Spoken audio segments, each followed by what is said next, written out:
Je marchais seul dans les bois quand une voix m'a interpellé derrière un arbre. Le bruit d'une autre personne dans cette étendue particulière de néant m'a surpris. C'est un euphémisme en fait. J'ai failli perdre mon cœur. Il était tard, un peu tard, après minuit, et j'étais à des kilomètres de la ville la plus proche. Alors, j'ai continué d'avancer. Mais les pas ont suivi.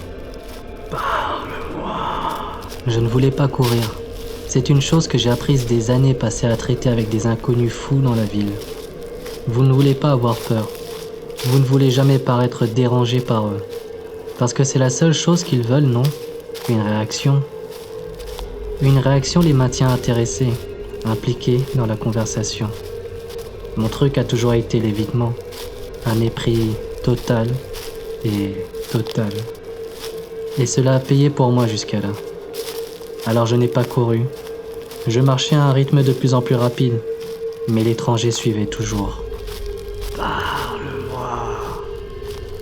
Quelque chose dépassait mon entendement. C'était comme si cela déclenchait quelque chose de primitif. Presque comme les vaches en bonne santé évitant les malades dans l'enclos. Chaque fibre de mon être me disait que le propriétaire de cette voix devait être éloigné, loin, évité à tout prix. C'était une vache malade, malade d'une manière que mon corps ne pouvait pas tout à fait comprendre, mais malade d'une manière qui pourrait nous blesser. Je voulais courir, je voulais sprinter, je voulais m'en débarrasser aussi vite qu'humainement possible. Mais plus je marchais vite, plus les pas suivaient vite, confirmant mes soupçons.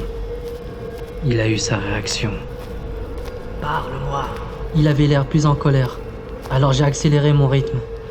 Parle-moi. Il n'aimait pas ça. Parle-moi. Il était agité. Les fous détestaient être agités. J'en savais beaucoup. Je savais que je devais partir, mais il n'y avait nulle part pour lui échapper. Mieux vaut le garder calme. Mieux vaut ne pas paraître agité. J'ai ralenti. Parle-moi. Je ne pouvais toujours pas le voir. Ce n'est pas comme s'il y avait des putains de lumière là-bas. J'ai gardé un casque orné d'un éclairage, mais je n'étais pas sûr de faire briller la lumière sur le visage de qui ou quoi que ce soit qui me suivait.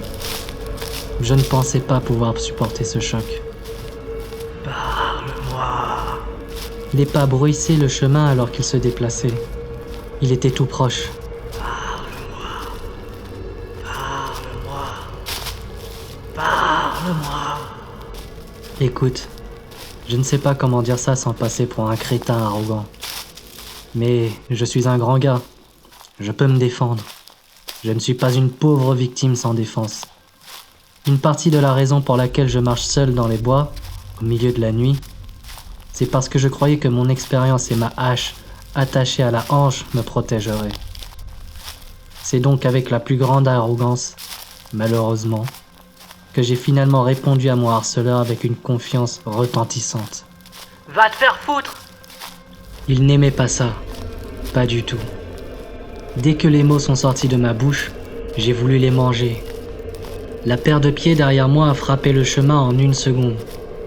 Je sprintais avant de savoir s'il sprintait. Je ne pouvais pas le voir, je ne pouvais que l'entendre. Le chemin se rétrécissait, j'avais besoin de garder les yeux sur le sol pour éviter les racines et les souches, les arbres et les branches. Pendant tout ce temps, la voix, cette terrible voix, hurlait son sermon. Encore et encore. Sans relâche et à bout de souffle, d'un ton strident qui menaçait de me briser les tympans à mesure qu'il se rapprochait. Parle-moi.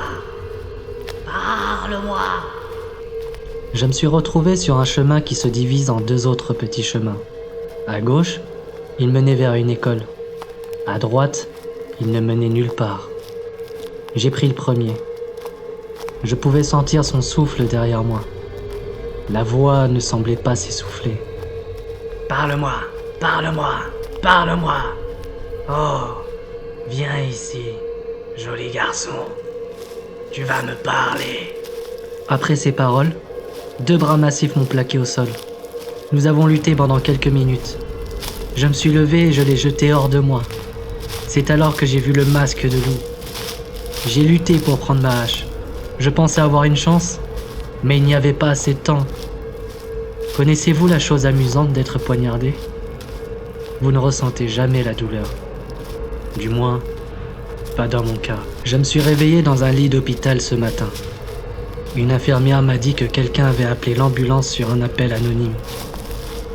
Ils m'ont trouvé à l'extérieur du lycée local, à une trentaine de kilomètres de l'endroit où l'attaque a eu lieu.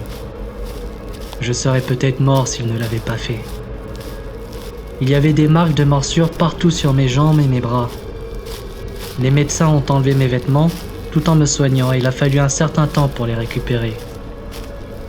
Quand je l'ai fait, j'ai sorti mon portefeuille de la poche avant, à la recherche de la carte d'assurance. Au lieu de cela, j'ai trouvé une note collée sur le pli avant. Il a depuis été remis à la police locale. S'il te plaît, parle-moi.